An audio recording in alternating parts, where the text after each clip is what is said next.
नमस्कार मंडळी, स्वामी समर्थ महाराज तुमच्या सर्व मनोकामना पूर्ण करो हीच प्रार्थना। आजचा हा व्हिडिओ अत्यंत खास आहे, कारण येत्या 15 फेब्रुवारी 2026 म्हणजेच पवित्र महाशिवरात्री ही साधी महाशिवरात्री नाही। ज्योतिषशास्त्रानुसार तब्बल 300 वर्षांनंतर असा दुर्मिळ योग जुळून येत आहे।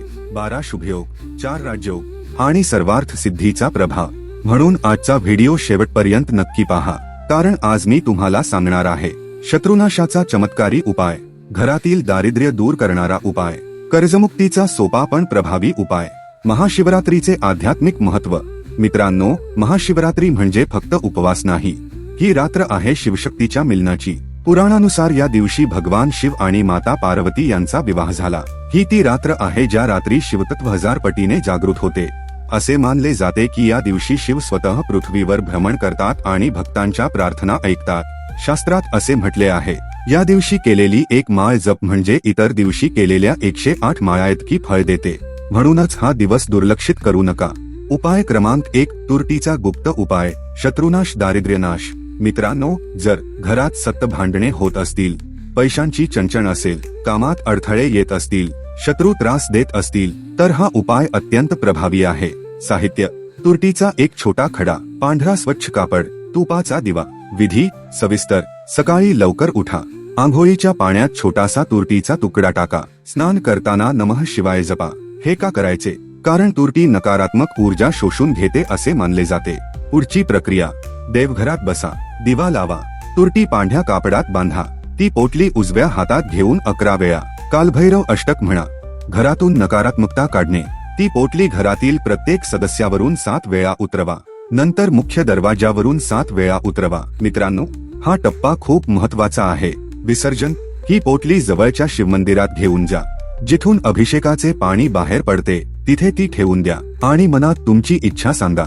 उपाय क्रमांक 2, कर्जमुक्तीचा उसाचा रस उपाय। कर्ज फेडता येत नसेल, व्यवसायात नुकसान होत असेल, घरात लक्ष्मी टिकत नसेल, तर हा उपाय नक्की करा। काय करायचे? महाशिवरात्रीच्या दिवशी 1 कप उसाचा रस घ्या, तो शिवलिंगावर अर्पण करा। शास्त्रात सांगितले आहे की ऊस गोड आहे आणि तो लक्ष्मीचे प्रतीक आहे। उसाच्या रसाने अभिषेक केल्यास आर्थिक अडथळे दूर होतात। उपवास आणि रात्रजागरणाचे महत्त्व: महाशिवरात्रीला उपवास का करतात? कारण शरीर शुद्ध झाले की मन स्थिर होते आणि मन स्थिर झाले की प्रार्थना थेट ईश्वरापर्यंत पोहोचते। रात्रभर जप करा, नमः शिवाय म्हणा, महादेवाचे स्तोत्र ऐका।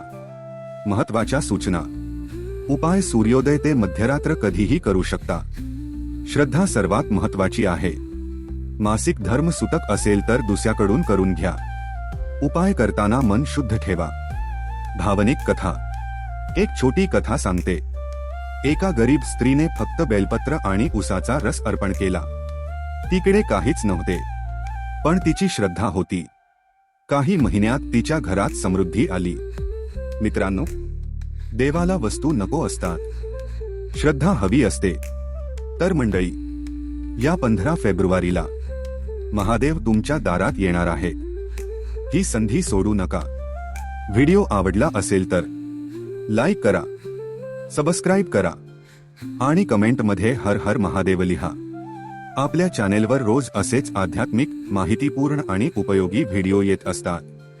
धन्यवाद। श्री स्वामी